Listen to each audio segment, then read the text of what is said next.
vous invite à ouvrir la parole de Dieu et nous ferons une lecture dans le livre de Juges, le livre des Juges au chapitre 4 et au verset 1. Juges,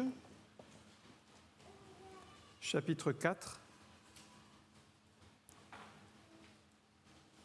et le verset 1. Et juste avant de lire ce texte, je vous invite à prier notre Dieu. Merci encore pour ta présence, pour ta parole, pour ces louanges qui sont montées vers ton trône de gloire. Nous sommes rassemblés à tes pieds pour écouter ta parole ce matin afin que tu parles encore à nos cœurs. Tu as encore, Seigneur, un message pour l'Église et nous voulons être à l'écoute de ce que tu veux nous dire et surtout mettre en pratique ta parole parce que tu es bon pour nous, parce que tu as des plans merveilleux. Ta parole est puissante, efficace. C'est dans le nom de Jésus que nous la proclamons et nous te rendons toute la gloire. Amen. Bienvenue à tous. J'aimerais parler sur l'influence spirituelle de Déborah dans Juges, chapitre 4, verset 1. Les enfants d'Israël firent encore ce qui déplaît à l'Éternel après qu'Éhud fut mort.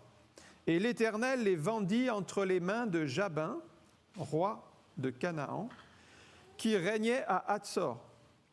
Le chef de son armée était Sisera et habitait à Haroshet-Goïm. Les enfants d'Israël crièrent à l'Éternel, car Jabin avait 900 chars de fer, et il opprimait avec violence les enfants d'Israël depuis 20 ans. Dans ce temps-là, Déborah, prophétesse, femme de Lapidote, était juge en Israël. Elle siégeait sous le palmier de Déborah, entre Rama et Béthel, dans la montagne d'Éphraïm. Et les enfants d'Israël montèrent vers elle pour être jugés.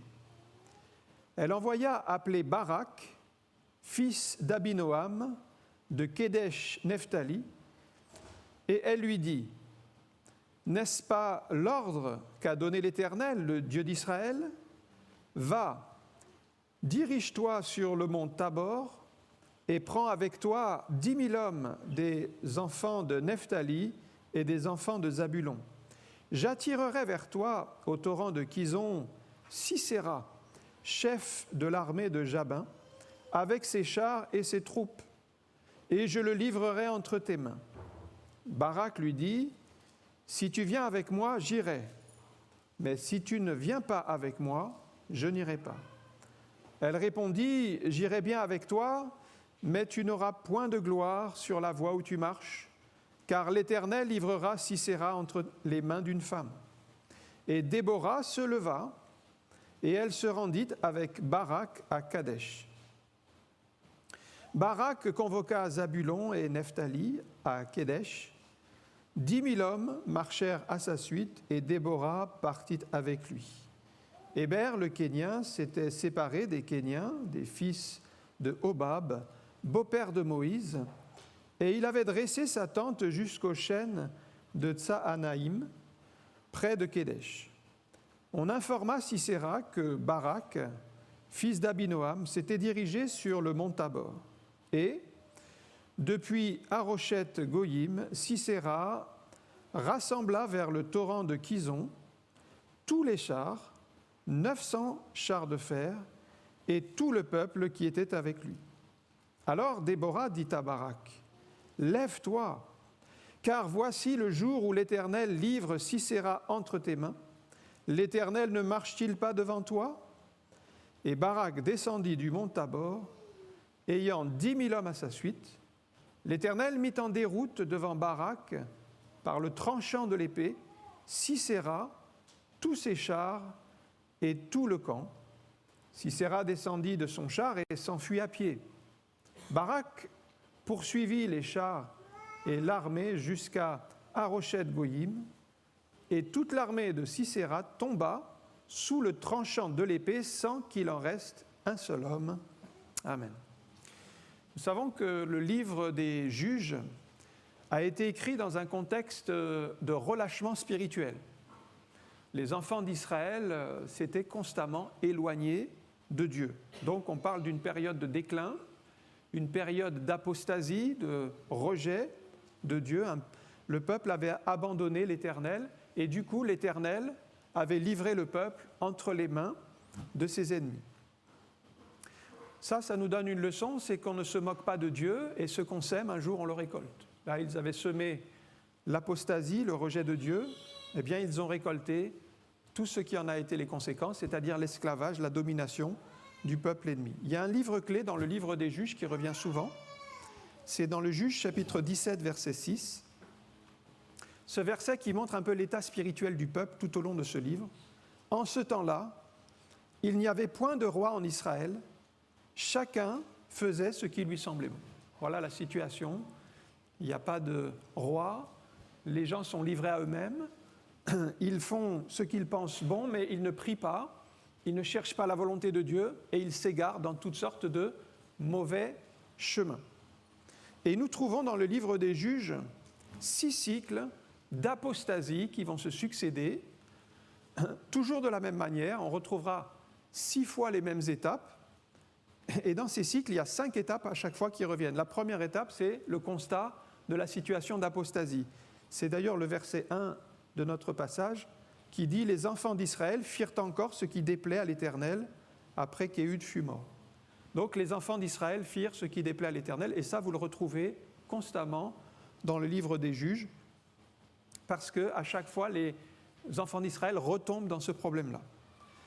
La deuxième étape, c'est l'oppression, puisque Dieu va susciter un ennemi à Israël pour les corriger, pour les faire revenir dans les voies de Dieu. Et ça peut durer plus ou moins longtemps. Dans certains cas, ça va durer quelques années, et dans notre cas, ça a duré 20 ans. Troisième étape, c'est la repentance du peuple. Au bout d'un moment, le peuple comprend qu'il est sur une mauvaise voie, il demande pardon à Dieu. Quatrième étape, Dieu suscite un juge pour délivrer son peuple. Et à chaque fois, le peuple est délivré de l'ennemi. Et cinquième étape, il y a un temps de paix et de prospérité qui va être sur le peuple après la victoire. Parce que le peuple vit en suivant les commandements de Dieu. Et puis au bout d'un certain temps, alors c'est variable, ça peut être 20, 30, 40, des fois 80 ans de paix. Et puis au bout d'un moment, le peuple retombe dans les mauvaises habitudes et on revient au début, c'est-à-dire l'apostasie, et ça va repartir pour un nouveau cycle. À nouveau l'oppression, la repentance, libération et paix. Il y a eu en tout 12 juges qui se sont succédés dans cette période que couvre le livre des Juges. Donc on est avant les rois. Saül, c'est le premier roi d'Israël qui sera nommé après, mais actuellement, c'est les juges. Et on va considérer aujourd'hui donc Déborah, qui était un juge, un de ces 12 juges. Déborah, qui a été remarquable par son témoignage spirituel dans une période de débâcle, dans une période d'échéance spirituelle, elle a donné le chemin à suivre. Et donc nous allons tirer des leçons pour nos propres existences, parce qu'elle a été courageuse à un moment où le peuple avait perdu espoir, eh bien elle a donné le chemin à suivre, elle a gardé l'espoir. Il suffit d'une personne parfois pour donner la bonne direction, et ça c'est ce que Déborah a fait en son temps. Le premier point, c'est donc la situation du peuple d'Israël, on part de là. On voit que le cœur humain est tortueux, il est méchant, il revient toujours dans les mauvaises habitudes, le verset 1. Les enfants d'Israël firent encore, on peut souligner le mot « encore », c'est déjà revenu, ça fait déjà la 5e fois depuis le début du livre qu'on retrouve cette expression, une expression qu'on retrouve beaucoup de fois dans le livre, et là c'est la 5e fois, ils firent encore ce qui déplaît à l'Éternel. Ça montre quoi ? Ça montre que malgré que le peuple avait eu des bénédictions, malgré les victoires qu'il avait connues, ce n'est pas une garantie pour marcher tous les jours dans les voies du Seigneur. À un moment donné, on peut pécher, on peut s'égarer et on peut retomber dans une vie de péché. Donc ça montre la nature humaine, que si nous ne faisons rien, si nous ne veillons pas sur notre âme, immanquablement nous allons retomber dans le péché. C'est la nature humaine qui est comme ça. C'est pourquoi c'est indispensable de prier tous les jours, parce que si vous ne priez pas tous les jours, vous êtes déjà en danger. Si vous ne lisez pas la parole de Dieu pour vous nourrir spirituellement, eh bien vous allez être affaiblis. Donc ça, c'est notre part. Si nous ne faisons pas notre part, comme manifestement le peuple ne l'avait pas fait, eh bien nous allons finir comme eux en nous éloignant et en faisant ce qui déplaît à l'Éternel. Nous avons un cadre. Le cadre, c'est prier tous les jours, lire la parole tous les jours. Et ça, c'est notre part. C'est comme il y a cette image, on met un mors dans la bouche des chevaux pour les diriger. Eh bien, nous avons un cadre pour qu'on soit dirigé. C'est à nous de marcher dans ces voies-là. Sinon, nous serons comme ce cheval sauvage, insoumis à Dieu. Le texte dit que Éhud était mort au verset 1. Qui était Éhud ? C'était un de ces fameux juges précédents, un des juges qui était avant Déborah. Il était mort et il était, qu'est-ce qu'on sait de Éhud ? Il était gaucher. Il avait aussi été utilisé par Dieu pour vaincre le roi ennemi qui s'appelait Églon, le roi de Moab de l'époque, qui oppressait Israël. Et après la grande victoire qu'il a obtenue sur le peuple de Moab, il y a eu 80 ans de paix, donc un grand temps de prospérité, de tranquillité.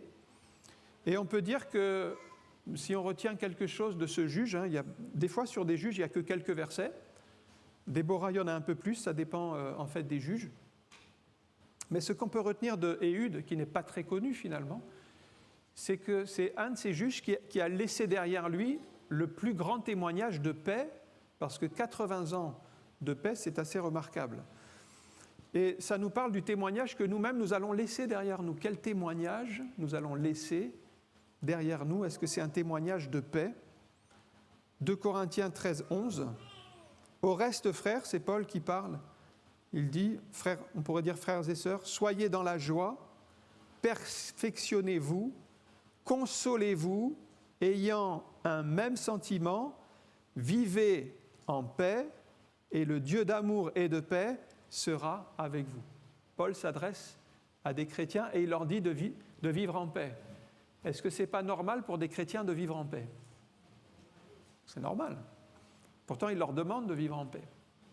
Ça veut dire que, malgré que ce soit normal, il y en a quand même qui avaient des tensions, qui avaient des accrochages, qui avaient des revendications les uns vis-à-vis des autres, et il y avait des conflits. Alors que nous sommes appelés à vivre en paix. Alors nous devons surmonter les conflits, surmonter les différences pour vivre en paix. C'est quand même la volonté de Dieu pour l'Église. Que l'Église, la Bible dit, l'Église était en paix et elle s'accroissait par l'assistance du Saint-Esprit. Alors, est-ce que vous procurez la paix autour de vous ? Nous sommes des artisans de paix, nous devons transmettre la paix de Dieu. Parce que si vous arrivez quelque part et que vous engendrez des conflits, vous commencez à critiquer, à juger, à mettre les uns contre les autres, c'est que vous ne pratiquez pas la parole de Dieu. La parole de Dieu, c'est l'amour, la joie, la paix, le pardon, la réconciliation. Et je vous souhaite vraiment de vivre la paix de Dieu. Déjà, l'avoir dans votre cœur, parce que c'est vrai que si vous n'avez pas la paix de Dieu dans votre cœur, comment vous allez transmettre la paix autour de vous ? Déjà, vivre la paix de Christ, et ensuite, témoigner de cette grâce. Et là, vous aurez une vie épanouie et heureuse. Si vous désobéissez à Dieu, par contre, comme ici le cas d'Israël, vous serez opprimés parce que Dieu ne le permettra pas. Regardez le verset 2. Le texte dit « L'Éternel les vendit entre les mains de Jabin », donc c'est le peuple d'Israël, ils avaient désobéi, les enfants d'Israël, il les vendit entre les mains de Jabin, roi de Canaan. Donc c'est l'Éternel qui a suscité cette opposition dans un but positif, c'est de réveiller son peuple qui s'était endormi et de le ramener dans les voies du Seigneur. Alors vous ne pouvez pas désobéir à Dieu, comme le fait le peuple ici, faire ce qui déplaît à l'Éternel, et puis vivre dans la paix. Il y a quelque chose qui ne colle pas. À un moment donné, il y a des oppositions qui vont se dresser, il y a des conflits qui vont venir, mais pour nous faire ramener, on va être sous domination, on va être sous la domination de l'ennemi, mais c'est pour nous faire réagir. Et quand vous désobéissez à Dieu, vous-même, vous créez une sorte d'appel d'air au malin dans votre vie. Éphésiens 4, verset 26 dit ceci, « Si vous vous mettez en colère, ne péchez point, que le soleil ne se couche pas sur votre colère, et ne donnez pas accès au diable. » On voit ici que le péché, si vous vous mettez en colère, ne péchez point, mais le péché, si vous péchez, si vous entretenez des péchés, alors vous êtes en train de donner un accès au diable. C'est un peu cette histoire ici. les enfants font ce qui déplaît à l'Éternel, donc ils pêchent, et ils donnent un accès à l'ennemi pour les dominer. Et ils vont en subir les conséquences. Jabin, c'est un ennemi du peuple de Dieu, donc c'est son nom. Hein. Ils sont entre les mains de Jabin. Jabin, c'est le roi de Canaan. Un ennemi du peuple de Dieu. Alors, il faut remarquer chez Jabin, c'est que c'est un ennemi du peuple de Dieu, mais qui est à l'intérieur du pays. Il vient de l'intérieur. Ça veut dire quoi? Ça veut dire que quand Israël a conquis le pays de Canaan, ils ont laissé à l'intérieur certaines tribus, alors que Dieu avait dit, vous devez tout dévouer par interdit. Et donc, il y avait certains qui étaient restés, donc ces Cananéens qui étaient là. Il n'y aurait pas eu ce problème si, au moment de la conquête, ils avaient vraiment obéi à Dieu et fait place nette, mais ils avaient obéi partiellement. Et cette obéissance partielle leur a coûté cher parce que ces ennemis qui étaient potentiellement là se sont aussi affermis. Ils étaient un peu calmés au début, mais ils ont pris du poil de la bête, ils se sont redressés et ils ont commencé à attaquer de l'intérieur. Vous voyez, l'obéissance partielle, c'est comme une désobéissance déguisée. Obéir partiellement à Dieu, ça veut dire désobéir. On connaît bien l'obéissance partielle de Saül, qui lui voulait... Alors lui, dans sa tête, il avait obéi entièrement à la voix de l'Éternel. C'est ce qu'il dit à Samuel. Il dit, moi j'ai fait tout ce que l'Éternel a demandé, mais dans la réalité des faits, il avait épargné Agag, le roi des Amalécites. Le peuple avait offert les meilleures bêtes des Amalécites qui devaient être dévouées par interdit. Il les avait offerts en sacrifice à l'Éternel. Donc on voit que c'est une obéissance vraiment très partielle. Et pour lui, dans sa tête, il disait, mais moi j'ai obéi à tout ce que l'Éternel a demandé. Vous voyez comme quoi on peut être soi-même trompé par nos propres pensées. Et donc Samuel l'a repris et lui a dit, la royauté te sera enlevée pour être donnée à un autre. C'est à partir de ce moment-là qu'il a perdu son autorité. Concernant Jabin, il avait donc 900 chars de guerre, c'est les armes les plus puissantes de l'époque. C'est l'équivalent des tanks d'aujourd'hui, c'est une arme extrêmement puissante, et le peuple d'Israël en face n'avait pas de chars. Donc forcément, ils étaient sous la domination de ces ennemis très puissants. Et ils ne pouvaient pas résister avec leurs armes, c'était des petites armes à côté des armes de l'ennemi. Mais nous croyons, nous étant croyants, nous avons une arme secrète, et ils avaient une arme secrète qu'ils ignoraient, c'est-à-dire que face à l'ennemi, nous avons une autre arme qui est une arme spirituelle, qui est la foi dans notre Seigneur. Ils avaient cette arme-là, mais ils ne l'ont pas utilisée. Jésus a prévu pour nous un revêtement de puissance. Il dit « Restez dans la ville jusqu'à ce que vous soyez revêtus de la puissance du Saint-Esprit ». Donc, il a une arme pour nous. Sans cet équipement, vous ne pourrez pas triompher dans les combats spirituels. Le peuple n'avait pas revêtu cette arme de la foi et ils étaient donc sous la domination. Le peuple va se repentir seulement après 20 ans. Il aurait pu se repentir plus tôt, mais pendant 20 ans, ils ont subi la domination. Vous voyez comme quoi l'être humain est toujours lent à se repentir, à revenir à Dieu. Il sait qu'il doit le faire, mais il dit « je le ferai demain » et il repousse à chaque fois « demain, demain ». 20 ans, quel temps perdu. Pourquoi tarder à se repentir? Certainement à cause de l'orgueil. Dans le cœur humain, il y a de l'orgueil, il y a de la suffisance et on ne veut pas revenir à Dieu, s'humilier. Et à cause de cet orgueil, ils pensaient toujours pouvoir s'en sortir, mais non, ils se sont enfoncés pendant 20 ans. Donc si vous voulez vraiment être libre, venez au Seigneur, repentez-vous, ça c'est le message de la parole de Dieu. Ne résistez pas à l'appel de Dieu, l'appel à la repentance, et venez dans ses voies. En voulant être libres par eux-mêmes, ils se sont retrouvés esclaves du péché. Ça c'est Jésus qui le dit dans Jean 8, 34. « En vérité, je vous le dis, leur répliqua Jésus, quiconque se livre au péché est esclave du péché. Or, l'esclave ne demeure pas toujours dans la maison, le Fils y demeure toujours. Si donc le Fils, c'est-à-dire Jésus, si Jésus vous affranchit, vous serez réellement libre. » Se livrer au péché, c'est se mettre une chaîne et vous ne pourrez pas vous l'ôter vous-même. Mais si vous venez à Jésus, c'est lui qui vous affranchira de ce péché qui vous libère vraiment. Ça, c'était le premier point, c'est la situation spirituelle. Deuxième point, maintenant, nous arrivons à Déborah et son ministère. Le ministère de Déborah, d'abord, son nom. Que signifie le nom Déborah? Ça signifie abeille. Les abeilles sont travailleuses. Elles se mettent toutes au service dans la ruche. Ça me fait penser à l'Église. l'Église doit être une ruche où tout le monde doit être au service de Dieu. Chacun a quelque chose à faire. Ne laissez pas les responsabilités sur les autres. Prenez votre part à la tâche. Donc on voit que déjà, il y a le côté travailleur. Ensuite, les abeilles sont fortes quand elles sont ensemble. Une abeille toute seule, elle n'est pas très forte, hein, elle ne peut pas faire grand-chose toute seule, mais si c'est un essaim d'abeilles qui vient en même temps, alors là, oui, là, ça fait des dégâts parce qu'une personne, elle doit fuir.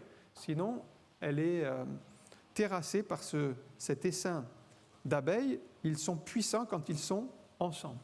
Eh bien, les chrétiens, ils doivent être unis ensemble dans un même esprit, et là, ils sont puissants par le Saint-Esprit pour faire l'œuvre de Dieu. Et puis, les abeilles produisent du miel.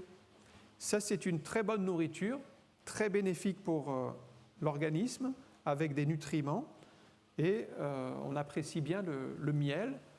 Et ça nous parle de cette parole que nous devons répandre autour de nous. Et 1 Thessaloniciens 5,11, une parole pour encourager, pour exhorter.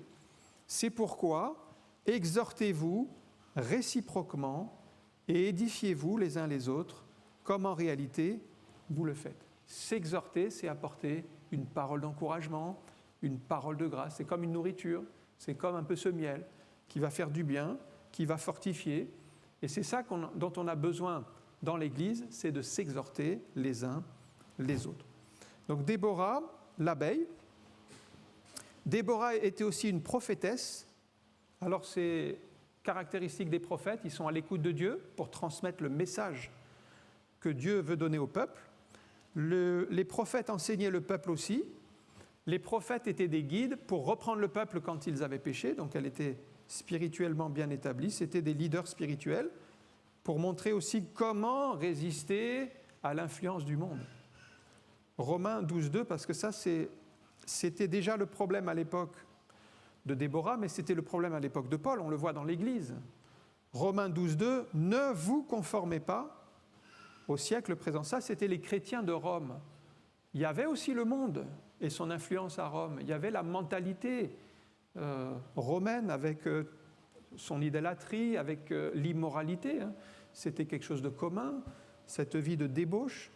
Et il dit, ne vous conformez pas au siècle présent, c'est-à-dire à la mentalité du monde dans lequel vous vivez, mais soyez transformés par le renouvellement de l'intelligence, afin que vous discerniez quelle est la volonté de Dieu, ce qui est bon, agréable et parfait.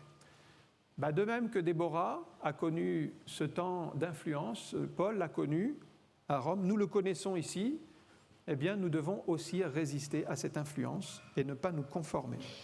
Et puis Déborah était aussi reconnue comme juge en Israël, c'est-à-dire à l'époque c'était la plus haute fonction de leadership, puisqu'il n'y avait pas encore les rois, on l'a dit. Et c'est d'ailleurs la seule femme qui est désignée comme juge parmi les 12 juges qui sont mentionnés dans le livre des juges. Elle a été désignée par Dieu, ce n'est pas elle qui s'est promue juge par elle-même, mais c'est d'abord un appel de Dieu, un choix de Dieu, de même que prophétesse. Elle était déjà prophétesse, puis Dieu l'a établie juge, c'est donc un ministère que Dieu lui a confié. Et c'est là où on voit que ça vient de Dieu, parce que ça ne doit pas venir des hommes, c'est spirituel. Et ce qui est remarquable, c'est que son autorité spirituelle qui venait de Dieu a été reconnue par le peuple d'Israël, notamment même par les autres hommes dirigeants. On peut parler de Barak, qui était le chef des armées, et tous les hommes ont reconnu qu'elle était le juge désigné par Dieu. Et ils ont reconnu que c'était le choix de Dieu sur sa vie, l'appel de Dieu sur sa vie, et ils se sont donc soumis à la volonté de Dieu. Et pour qu'il y ait cet accord, c'est donc qu'il y avait une évidence. Parce que, rappelons le contexte, dans le contexte, il n'y avait que des hommes qui dirigeaient partout. Donc une femme qui dirige, c'était tout à fait hors de leur culture, de leur manière de faire, de leurs habitudes. Certainement que ça devait choquer. Mais néanmoins, comme ça venait de Dieu, ils se sont soumis au choix de Dieu. Et c'est aussi ça les ministères. Les ministères, c'est d'abord le choix de Dieu, et ensuite la reconnaissance des hommes que Dieu a mis dans le cœur de l'un, de l'une ou de l'autre. Et c'est ainsi que Dieu peut appeler comme il le désire. C'est vrai, ça allait à l'encontre de leur culture, mais ils ont accepté le choix de Dieu. Maintenant, quel était le rôle des juges à l'époque? Eh bien, ils étaient établis pour régler les différends du peuple. Des fois, ils avaient des contestations, des disputes, alors ils n'arrivaient pas à s'entendre, alors ils allaient devant le juge, et le juge donnait la parole de Dieu pour eux. On avait déjà ça au temps de Moïse, d'ailleurs, qui remplissait ce rôle pour le peuple. On sait qu'il s'était épuisé à juger le peuple, et que Jéthro lui a dit « mais tu devrais avoir des aides ». Donc les anciens vont se lever pour juger les petites affaires, et Moïse gardait que les grandes difficultés. Donc les juges faisaient respecter les commandements de Dieu. On arrive au troisième point maintenant, c'est le message de Déborah à Barak. Barak, on sait que c'était le chef des armées. Alors que signifie le nom Barak? Barak, ça signifie foudre. Pourtant, il n'était pas très vaillant. Ce n'était pas un foudre de guerre. Alors que nous devrions être prêts pour le combat, eh bien lui, il était plutôt réticent au combat. Barak recule devant l'ennemi. Et pourtant, au verset 6, il reçoit des directives de la part de Dieu. Il faut que tu te lèves, il faut que tu ailles au combat, il faut que tu ailles combattre Sisera. La version Semeur dit « Voici ce que t'ordonne l'Éternel, le Dieu d'Israël ». Donc, Déborah est utilisée par Dieu pour donner des paroles de Dieu. Et Déborah donc reçoit de Dieu tout le plan. Elle lui donne le plan. Le lieu où il faut aller, tu vas au mont Tabor. Le nombre de soldats, tu auras besoin de 10 000 hommes. Il y a tout. La stratégie de Dieu. Elle lui dit que Dieu va attirer Sisera dans cet endroit-là, avec ses chars, avec ses troupes, et qu'il va te le livrer entre les mains. Donc il n'y a plus qu'à le faire. On peut dire que c'est un tapis rouge. Avec une parole de Dieu comme ça, vous avez tout pour y aller. Et pourtant, Barak, qui est censé être le chef des armées, il ne veut pas aller, même avec la parole de Dieu. C'est-à-dire que la parole de Dieu ne lui suffit pas. La parole de Dieu est encore pour lui trop abstraite. Il dit « si tu ne viens pas avec moi », donc à Déborah, « si tu ne viens pas avec moi, je n'irai pas ». Barak avait reçu pourtant l'autorité spirituelle. Barak était quand même le chef des armées, donc il aurait pu y aller avec l'autorité, avec l'autorité du Seigneur, mais il n'exerçait pas son autorité. Voilà l'image d'un croyant qui a reçu de Dieu pour faire l'œuvre de Dieu, pour avancer, mais qui ne veut pas y aller parce qu'il ne croit pas qu'il en a l'autorité. Or, nous avons reçu une autorité spirituelle de la part de Dieu, c'est pour aller au combat spirituel, prendre les armes de Dieu et combattre dans la foi. Alors Déborah revient encore sur Barak pour l'encourager, l'exhorter. Elle lui dit « lève-toi », parce que Barak devait se lever, ça veut dire qu'il avait un peu baissé les bras, il était comme assis, alors il fallait se lever spirituellement, prendre sa position de leader. Pour servir Dieu, il faut se lever, il faut être volontaire, il faut prendre ses responsabilités et pas laisser toujours que les autres s'occupent de tout. Regardez ce que Dieu dit à Josué, par exemple, Josué 1,7. Dieu lui demande de se fortifier, de prendre courage parce qu'il doit rentrer dans la conquête. « Fortifie-toi seulement et bon courage, en agissant fidèlement selon toute la loi que Moïse, mon serviteur, t'a prescrite. Ne t'en détourne ni à droite, ni à gauche, afin de réussir dans tout ce que tu entreprendras. » Et frères et sœurs, nous devons nous fortifier dans le Seigneur, dans la parole de Dieu, dans la foi, prendre courage, parce que on est dans un milieu décourageant. Donc Déborah dit à Barak que la victoire sur ses ennemis, c'est pour aujourd'hui. Ça, c'est le mot qui revient toujours dans la parole de Dieu, c'est aujourd'hui. Le combat ne va pas durer des mois ou des semaines. Dieu va prendre le contrôle de la situation. Pour rappel, ça faisait 20 ans que le peuple était sous la domination de Sisera. Eh bien, Déborah dit en un seul jour, Dieu va renverser la situation. Notre Dieu, c'est le Dieu du miracle. Il change les situations en un seul jour. Vous pensez peut-être qu'il faudra des mois ou des années pour que la situation change, mais par Déborah, Dieu dit « Aujourd'hui, Dieu livrera ce peuple ennemi entre tes mains. » Donc Déborah rappelle à Barak que Dieu marche devant lui, et c'est très important pour nous aujourd'hui de savoir si Dieu marche devant nous ou pas, parce que si Dieu marche devant nous, bien c'est la victoire qui est assurée, parce que Dieu combat pour nous. Mais si nous marchons tout seuls sans Dieu, si nous ne suivons pas Dieu dans ses voies, dans sa volonté, là, c'est la défaite. Moïse avait compris ce principe. Moïse ne voulait pas partir si Dieu ne marchait pas devant lui. Exode 33, 15, Moïse dit à Dieu, donc si tu ne marches pas toi-même avec nous, nous ne partirons point d'ici. Donc tant que Dieu n'avait pas donné le signal de départ, ils ne quittaient pas le lieu où ils étaient arrêtés. Et ça, c'est bien d'observer la volonté de Dieu. Et puis au verset 15, on voit que l'Éternel a combattu pour son peuple. En fait, Sisera a eu la victoire parce que Dieu était avec eux. Donc Sisera a été vaincu, parce que Dieu était avec Barak et Dieu va mettre en déroute nos ennemis. Sisera était pourtant puissant, il avait toujours ses 900 chars, il était toujours l'armée la plus puissante, mais en définitive, ils ont été vaincus et il a dû fuir à pied.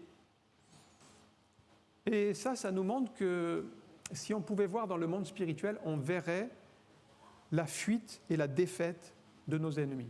Quand les 70 disciples sont revenus de mission, ils étaient allés prêcher la parole de Dieu, ils sont allés guérir les malades. Eh bien, Jésus a dit, dans Luc 10, 18, « Je voyais Satan tomber du ciel. » Ça, c'est la défaite de Satan.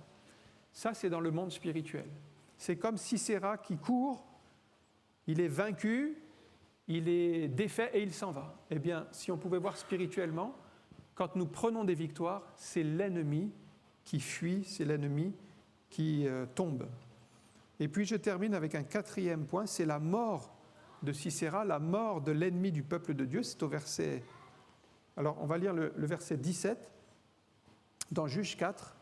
Sisera se réfugia à pied dans la tente de Jaël, femme de Héber, le Kénien, car il y avait la paix entre Jabin, roi de Hatzor, et la maison de Héber, le Kénien. Jaël sortit au-devant de Sisera et lui dit, « Entre, mon Seigneur, chez moi, entre chez moi. Ne crains point. » Il entra chez elle, dans la tente, et elle le cacha sous une couverture. Il lui dit, « Donne-moi, je te prie, un peu d'eau à boire, car j'ai soif. » Elle ouvrit l'outre du lait et lui donna à boire, et elle le couvrit. Il lui dit encore, « Tiens-toi à l'entrée de la tente, et si l'on vient t'interroger en disant, « Y a-t-il ici quelqu'un ?»